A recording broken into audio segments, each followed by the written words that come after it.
శ్రమ వచ్చింది అన్నప్పుడు నువ్వు కృంగిపోకుండా ధైర్యముగా దాని ఎదుట నిలవగలిగితే నువ్వు దాన్ని సాధించడంలో చేత అయిన వాడవవుతావు. దాన్ని సాధించటంలో, దాన్ని జయించటంలో జయం పొందిన వాడవవుతావు, చేత అయిన వాడవవుతావు, గెలిచేవాడివవుతావు, కృంగకుండా ఎదురు తిరిగి నిలబడితే. కాబట్టి మన సంగతులన్నీ, మన ఇంటి సంగతులు, మన వారి సంగతులు, మన పితరుల సంగతులు, ఆది కాండంలో ఆదాము దగ్గర నుండి ఈ రోజు వరకు ఎన్ని తరాలు భూమి మీదకి వచ్చాయో, ఎన్ని చరిత్రలు జరిగాయో, ఎన్ని చరిత్రలు, ఎన్ని మలుపులు తిరిగాయో, మొత్తం మ్యాటర్ అంతా వాడి దగ్గర ఉంది. అర్థమైందా? కొన్ని చోట్ల దయ్యాలు బట్టి మాట్లాడుతూ ఉంటారు. నా పేరు ఫలానా, నేను అక్కడ బట్టాను, ఇలా చచ్చిపోయాను, అది ఇది అని చెప్తూ ఉంటారు. వాస్తవంగా నిజంగా చచ్చిపోయిన వ్యక్తులు కాదు, దురాత్మలు. కానీ ఆ వ్యక్తి అడ్రస్సు, బయోడేటా మొత్తం నీట్గా చెప్పేస్తాయి.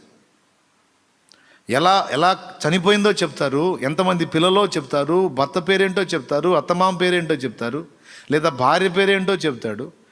వినేవాడికి కన్ఫామ్ చచ్చిపోయినోడే ఇక్కడ మా ఇంట్లో వ్యక్తికి పట్టాడని. కానీ వాస్తవంగా చచ్చిపోయిన వ్యక్తి కాదు, చచ్చిపోయిన వ్యక్తి కాదు.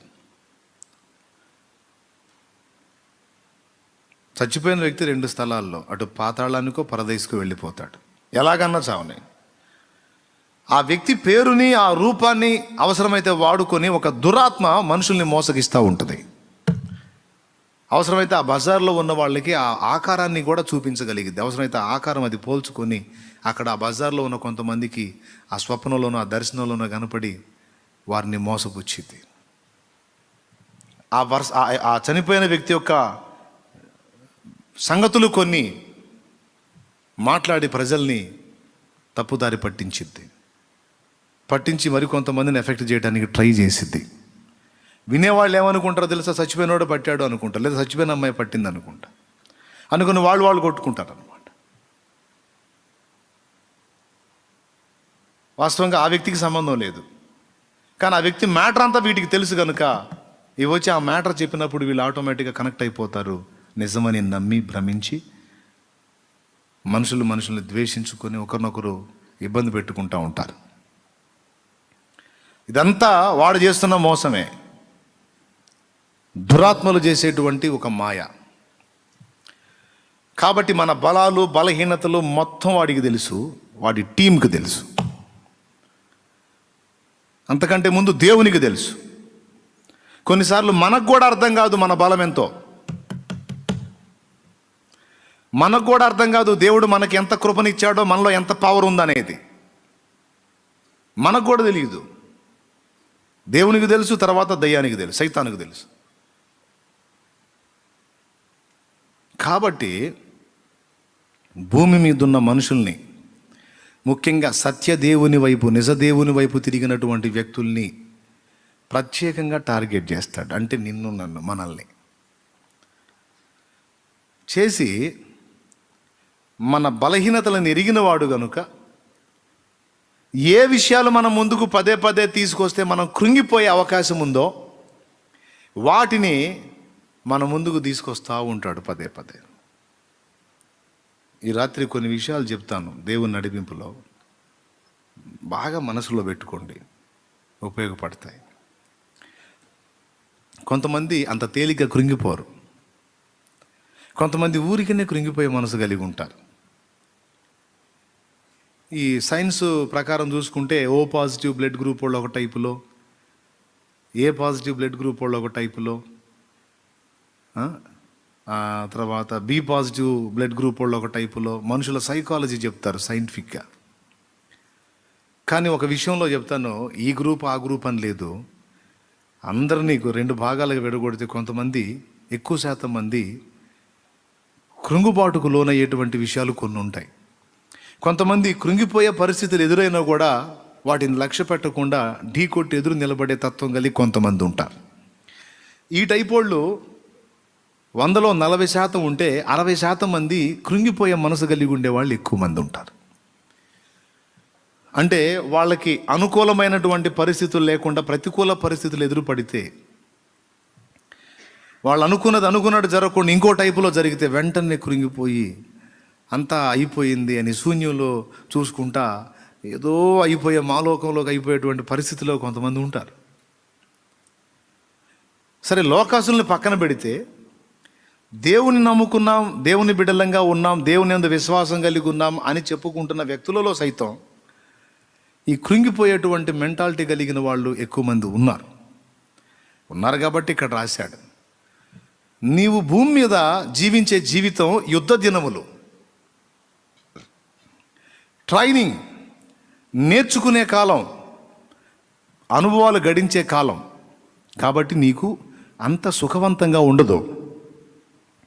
కొద్ది కాలం ప్రశాంతంగా ఉంటే కొద్ది కాలం శ్రమతో కూడి ఉంటుంది. బాగా వినాలి, దేవుడు చెప్తున్నమాట. నీకు అన్ని కాలాలు ఒకే విధంగా ఉండవు. కొన్నిసార్లు ఏమో శ్రమల్లో నలుగుతున్నాను అనుకున్నప్పుడేమో విడుదల వస్తుంది.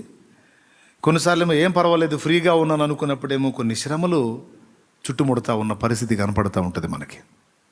రెండు రకాలుగా ఓ మనిషి జీవితంలో పరిస్థితులు ఎదుర్కొంటాడు. ఒక రకం ఏంటి? అనుకూలమైన పరిస్థితులు. ఒక రకమేమో శ్రమ దినములు. ఇప్పటి వరకు నేను ఒక్కసారి కూడా శ్రమ పడలేదు అని చెప్పగలిగే మనిషి ఒక్కడు కూడా ఉండడు నాకు తెలిసి. ప్రతి మనిషి ఏదో ఘట్టంలో, ఏదో సందర్భంలో, ఏదో ఒక విషయంలో శ్రమని ఎదుర్కొనే ఉంటాడు. ఇక్కడ ఇంతమంది ఉన్నారు. ఒక మాట చెప్పగలరా, ఒక్కసారి కూడా నేను శ్రమ పడలేదని చెప్పగలరా? అసలు ఎట్లా కుదురుతుంది? అది అసంభవం. ప్రతి మనిషి జీవితంలో చిన్నయో పెద్దయో శ్రమలు ఖచ్చితంగా ఎదురవుతాయి. వాటితో పాటు ఆనందకరమైన ఘట్టాలు కూడా కొన్ని ఉంటాయి. నువ్వు నవ్వే రోజులు కొన్ని ఉంటాయి, నువ్వు ఏడ్చే రోజులు కొన్ని ఉంటాయి. అచ్చంగా జీవితం అంతా నవ్వటం ఉండదు, అచ్చంగా జీవితం అంతా ఏడుపు ఉండదు. ఇక్కడ పరిస్థితి అలా కల్పించబడింది. జీవితం అంతా నవ్వుతానే ఉంటే ఆ నవ్వే చివరికి ఒక ఏడుపు అయింది. ప్రైజ్ ది లార్డ్, హల్లెలూయా. అందుకే నవ్వు ఏడుపు రెండు సమపాళ్ళు అన్నట్టు మనిషి జీవితంలో అనుమతించాడు దేవుడు. ఇంతవరకు ఎంతమందికి అర్థమైంది? ఇక్కడే ఉంటుంది కదా, ఎక్కడ సంచరించట్లేదు కదా.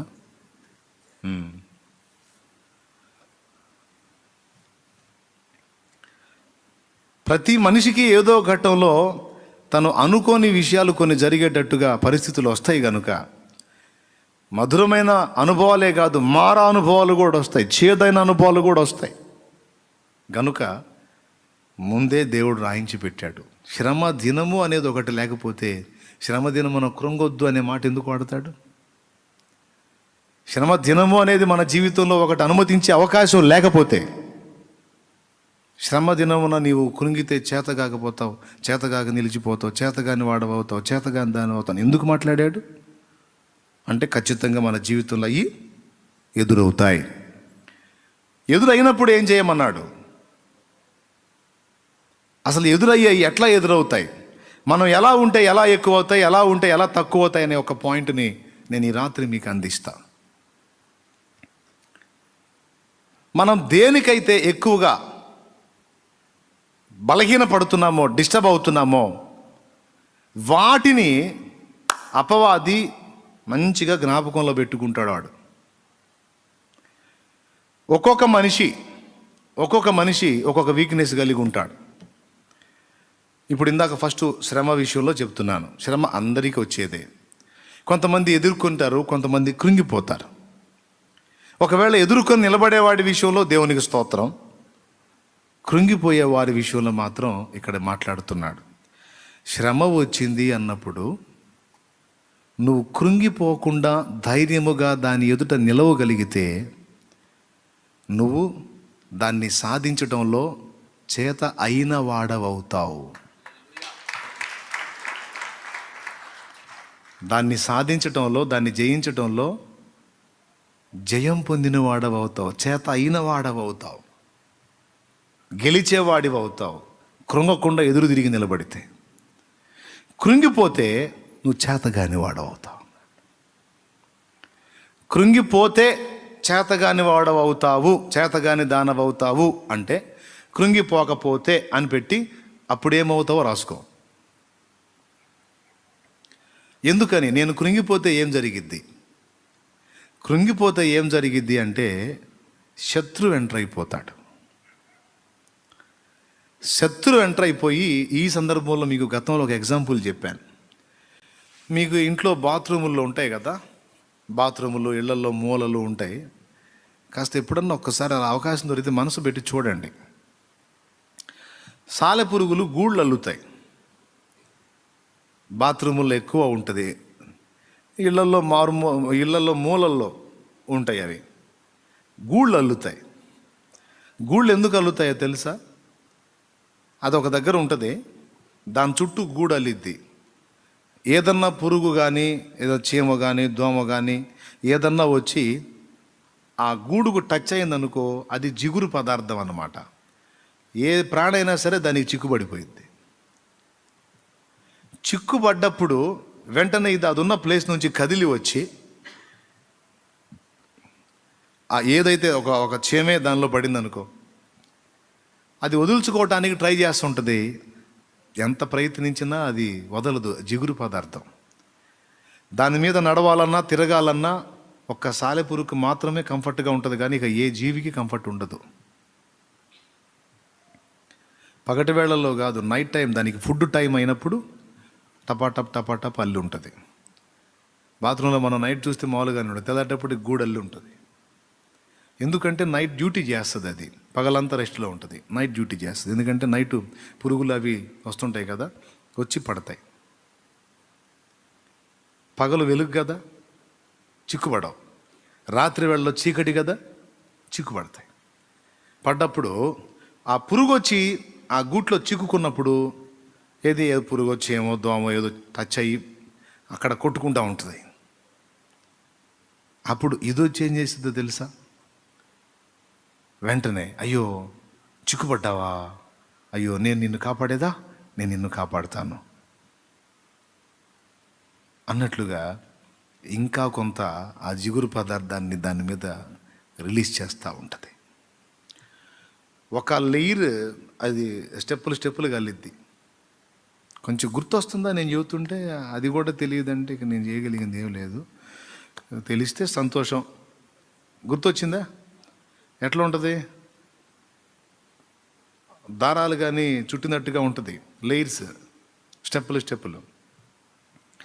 ఈ లైన్స్లో ఒక్క లైన్లో పురుగు టచ్ అయితే దానికి కొంచెమే ఆ జిగురు పదార్థం టచ్ అయ్యేది. ఆ టచ్ అయిన దానికి అది విలవిలలాడుతుంటే ఎంత విలవిలలాడితే అంత తొందరగా దానికి సిగ్నల్స్ వెళ్తాయి. ఎంత ఎక్కువ విలవిలలాడితే అంత స్పీడ్గా దానికి సిగ్నల్స్ వెళ్తాయి. నేను ప్రత్యేకంగా దీని మీద పరిశోధన చేశాను.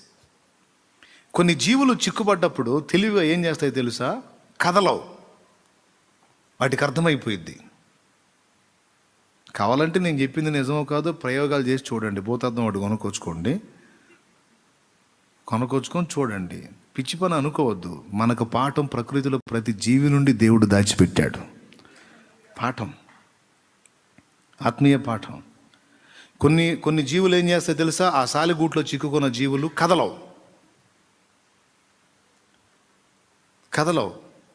కదలనప్పుడు అది దాని స్థానంలోనే ఉంటుంది.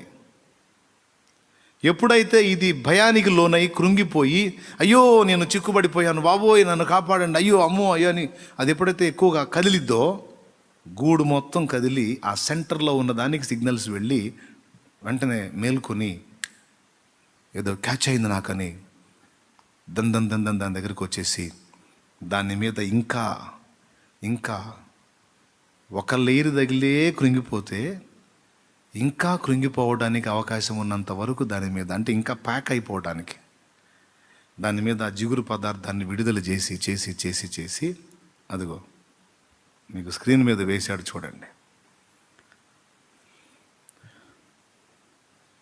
ఆ పురుగు ఆ మిడతను చుట్టేసింది. ఇటుపక్క గ్రీన్ కలర్లో ఉన్నది మిడత. అది గూడు అల్లింది. ఆ గూట్లో ఇది చిక్కుకుంది. ఇది కదిలే కొద్దీ దానికి సిగ్నల్స్ వెళ్ళిపోతాయి, వచ్చి ఇంకా అట్లా చుట్టేసింది. అర్థమైందా? సైతాను అచ్చం అలానే చేస్తాడు వాడు, అంతే చేస్తాడు వాడు. ఒక విషయాన్ని నీ ముందుకు తెచ్చినప్పుడు నువ్వు ఊరికనే కృంగిపోయావు అనుకో, ఆహా, ఒక ఇబ్బందికరమైన శ్రమని ఈ వ్యక్తి ముందుకు రప్పించినప్పుడు వెంటనే కృంగిపోయి బలహీన పడిపోయే మెంటాలిటీ పర్సన్కు ఉందని వాడికి అర్థమైతే ఇక నీ ముందుకు పదే పదే నువ్వు కృంగిపోయే పరిస్థితులే రప్పిస్తుంటాడు వాడు. పదే పదే అయ్యే సన్నివేశాలు నీ ముందుకు వచ్చేటట్టు చేస్తాడు వాడు. ఎందుకంటే నువ్వు ఎంత కృంగిపోతే అంత మంచిది వానికి. నువ్వు కృంగే కొద్దీ అసమర్థురాలు అయిపోతావు, చేతగాని వాడివి అవుతావు, చేతగాని దానివి అవుతావు. అదే కావాలి. నీ మైండ్ మొద్దుబారిపోవాలి, నీ ఐడియాలజీ ఎఫెక్ట్ అయిపోవాలి, నువ్వు కృంగిపోవాలి, కుమిలిపోవాలి, చివరికి దేవుని యందలి విశ్వాసాన్ని కోల్పోయి అవిశ్వాసంలోకి వెళ్ళిపోవాలి. అది కావాలి వాడికి. అందుకని నువ్వు దేనికి వీక్ అవుతావో, దేనికి బలహీన పడతావో దాన్ని నీ మీదికి పదే పదే వదులుతూ ఉంటాడు వాడు. మీరు గమనించినట్లయితే భక్తులు వేటికైతే బలహీనపడ్డారో పద్దాక అలాంటి శోధనలే వాళ్ళు ఎదుర్కొన్నట్టు మనకు బైబిల్లో కనపడుతుంటుంది. ఫర్ ఎగ్జాంపుల్, సంసోను మనం తీసుకుందాం. సంసోను జీవితం ఫస్ట్ మొదటి స్త్రీ దగ్గరే అతను భంగపడతాడు. ఫిలిస్తీయుల అమ్మాయిని ఇష్టపడతాడు సంసోను. వాళ్ళ అమ్మా నాన్న అడుగుతారు, అడిగితే నేను ఇశ్రాయేలీయుల అమ్మాయిని చేసుకోను, ఫిలిస్తీయుల అమ్మాయిని చేసుకుంటాను అంటాడు. శత్రువుకి ఏమైనా చేయటానికి, ఫిలిస్తీయులకి ఏమైనా చేయటానికి దేవుని ఆత్మచేత సంసోను రేపబడ్డాడు. అంతవరకు అయిపోయింది. ఆ తర్వాత ఆ అమ్మాయి వల్ల తను కొన్ని ఇబ్బందులు ఎదుర్కొంటాడు. ఫలితంగా వాళ్ళ మొత్తాన్ని చాలా వరకు ఎఫెక్ట్ చేస్తాడు. ఒక్కసారి న్యాయాధిపతుల గ్రంథం తీసుకోండి.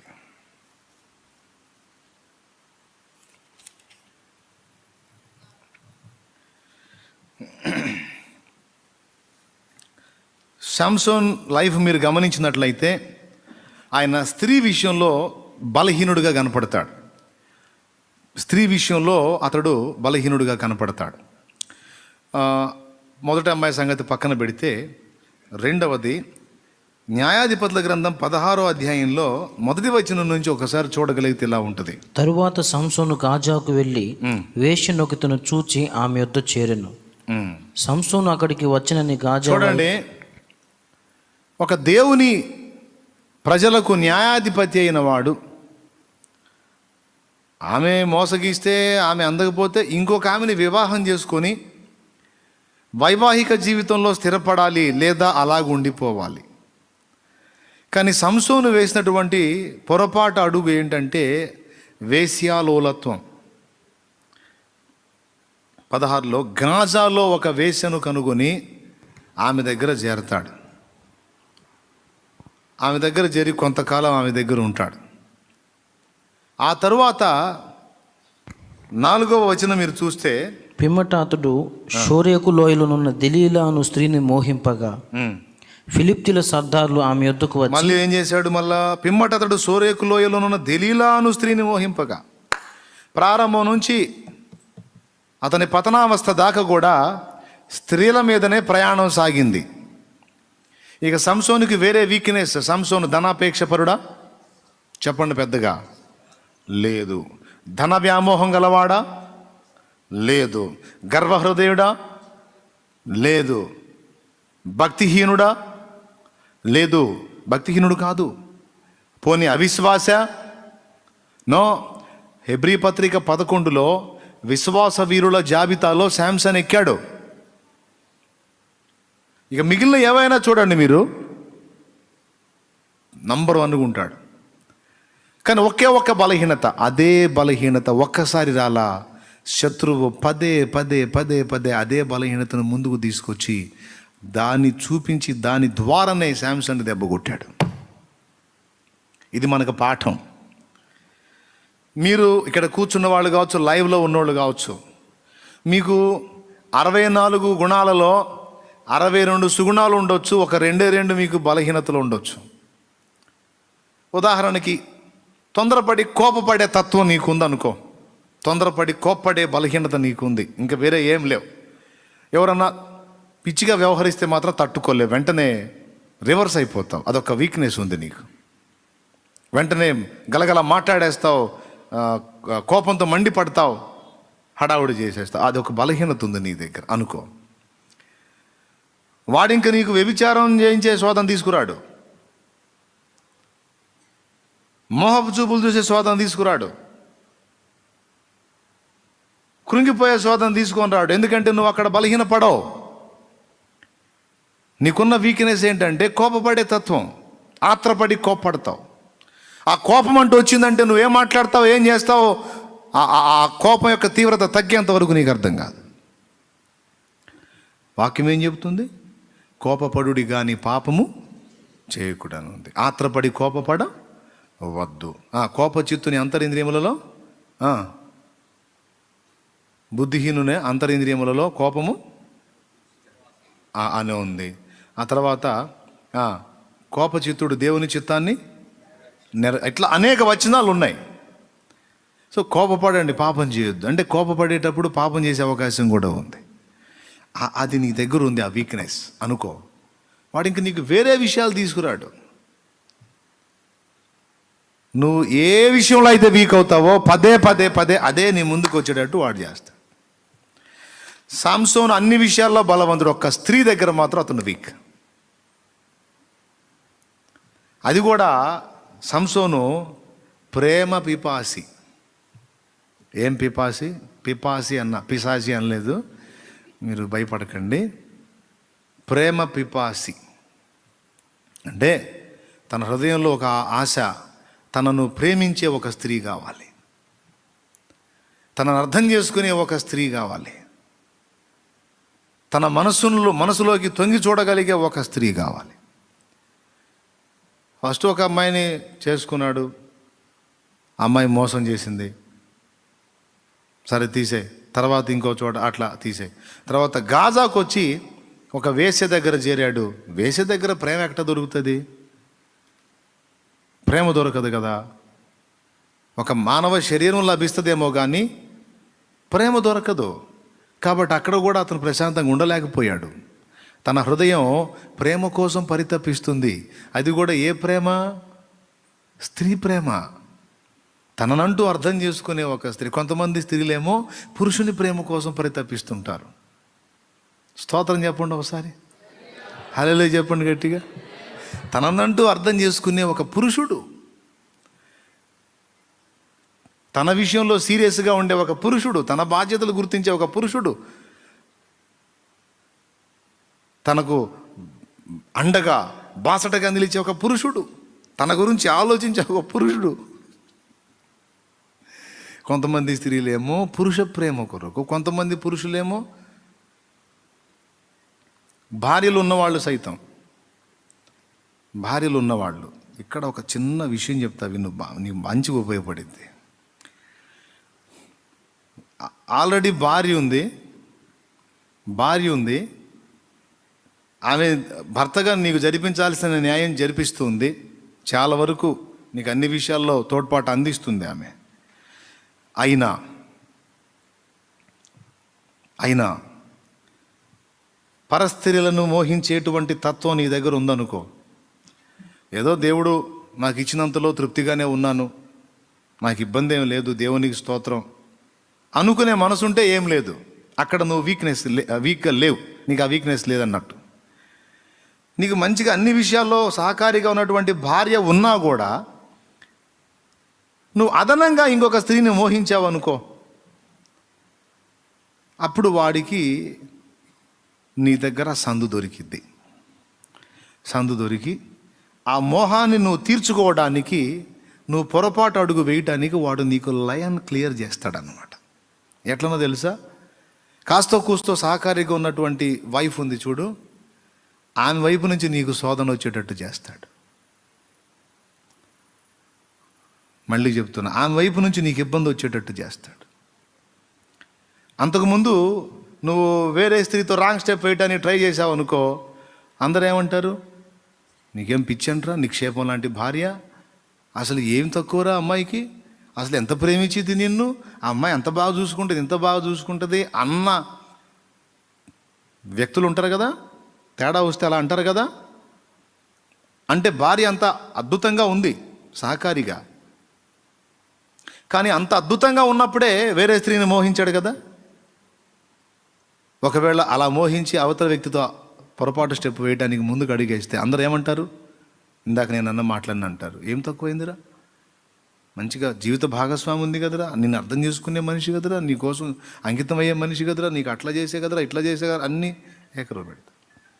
కాబట్టి ఇక్కడ బాహాటంగా పాపం చేయతి కాదు, రహస్యంగా గడ్డి తినే పని ఆలోచన చేస్తాడు. ఎందుకంటే బయటపడితే అందరూ తిడతారు, భార్య ఉంది, ఉత్తమురాలు, మంచిది, అంతా ఇంత. కానీ ఆరాటమేమో వేరే స్త్రీ మీదకి వెళ్తుంది. అప్పుడు వాడేం చేస్తాడు? ఆహా అయ్యా నీకు ఈ వీక్నెస్ ఉంది, నేను కోఆపరేట్ చేస్తా బేటా, నీకు నేను ఉందే అందుకురా,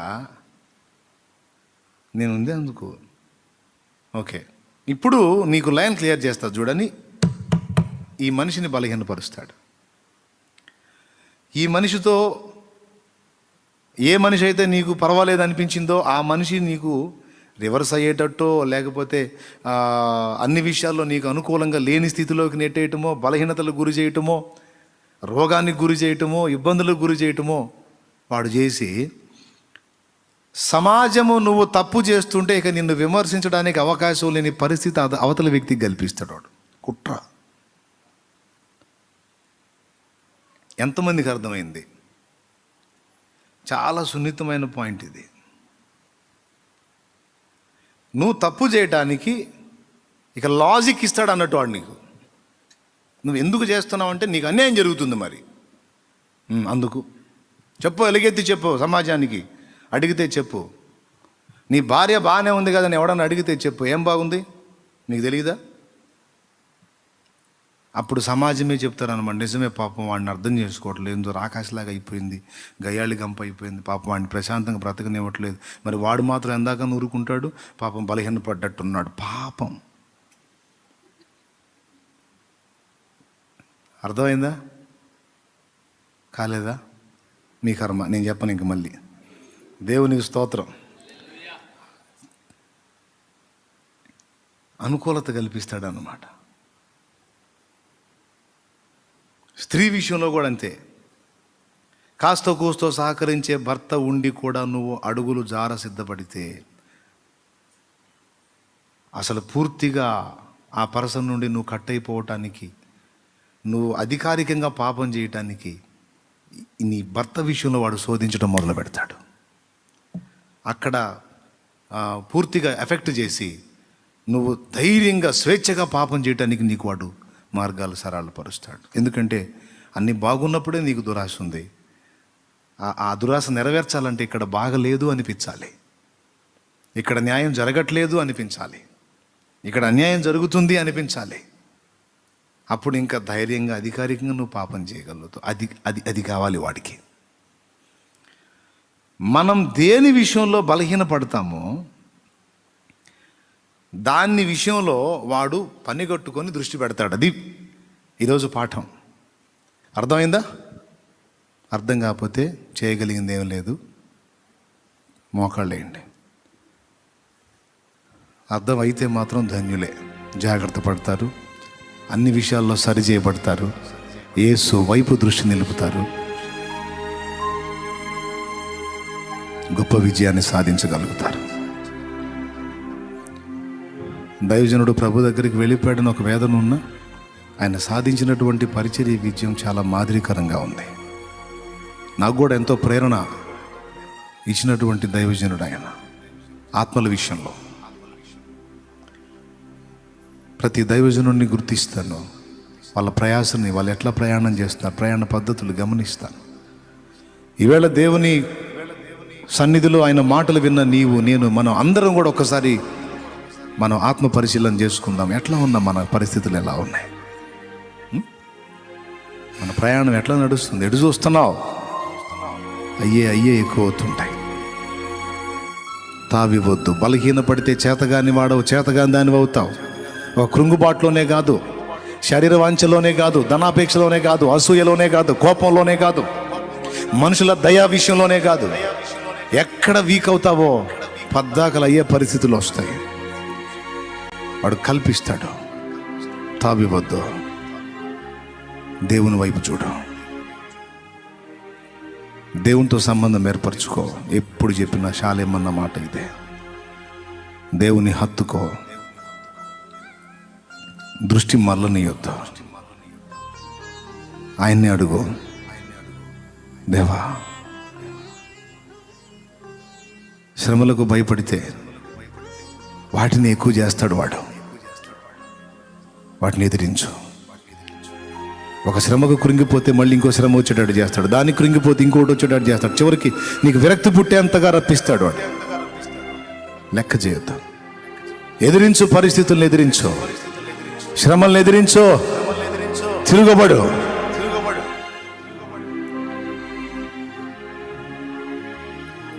ప్రభువా, ఈరోజు నాతో నువ్వు మాట్లాడావు. నిజమే, ఇవన్నీ నేను గుర్తించాను ప్రభువా. ఒక శ్రమకు కృంగిపోతే ఇంకొకటి లేవకుండా, సాలె పురుగు గూడులో చిక్కిన పురుగు మీద ఇంకా లేవకుండా, కదలకుండా, ఇంకా అనేక రీతుల ఆ జిగురుని విసర్జించి, ఆ జిగురుని వదిలి పురుగును చుట్టేసినట్టుగా శత్రువు రకరకాలుగా నన్ను శోధించి ఇంకా కృంగదీసి పూర్తిగా బలహీనపరుస్తున్నా. ఈరోజు స్ట్రైట్గా నీవు నాతో మాట్లాడావు. నాకు విషయం అర్థమైంది. నన్ను క్షమించమని అడుగుతున్నాను. ఇక ఎంత శ్రమైనా, ఎంత సమస్య అయినా, ఎంత బాధ అయినా నాకు నువ్వు ఉన్నావు. నేను ఇక కృంగిపోను ప్రభువా. నేను కృంగిపోను. నువ్వు ఉన్నావు. నువ్వు లేకపోతే కదా నేను అలాగా. నీకు వందనాలు. నేను కృంగిపోను. నేను ఎదురు తిరుగుతాను శ్రమలకి. నేను ఎదురు తిరుగుతాను శోధనలకి. నేను ధైర్యంగా నిలబడతాను నీ వైపు చూస్తూ. నాకు సహాయం చేయి. నాకు నిగ్రహాన్ని, నాకు ఆత్మబలాన్ని, నాకు అభిషేకాన్ని, నీ నడిపింపును ప్రసాదించు. నీ వైపు నా దృష్టి నిలుపుచుండగా నీ వైపే నేను స్థిరంగా చూచుటకు సహాయం వచ్చి మమ్మల్ని అందరినీ ఇలాగూ సంధించినందుకు వందనాలు చెల్లిస్తూ. ముందు చెప్పావు సంగీత పరిచయ యొక్క విలువల గురించి. అది ఎంత ప్రాముఖ్యమో, స్తుతి ఆరాధన ఎంత ముఖ్యమో, సంగీత పరిచర్య ఎంత ప్రాముఖ్యమో అందించే వందనాలు. ఈ రెండు సంగతులను బట్టి స్తోత్రాలు చెల్లిస్తాం. యేసునామమున వేడుచున్నాం తండ్రి, ఆమేన్. మన తండ్రి అయిన దేవుని ప్రేమ, ఆయన ప్రియ కుమారుడు లోకరక్షకుడైన యేసయ్య శాశ్వత నిత్య కృప, పరిశుద్ధాత్మతోడి మనోహర దివ్య సహవాసం, సమాధానం సమకూడిన మనకు సకల పరిశుద్ధులకు సార్వత్రిక సంఘమంతటికి సదాతోడే మనందరం నిత్యత్వంలో చేరు పర్యంతం మనల్ని నడిపించును గాక.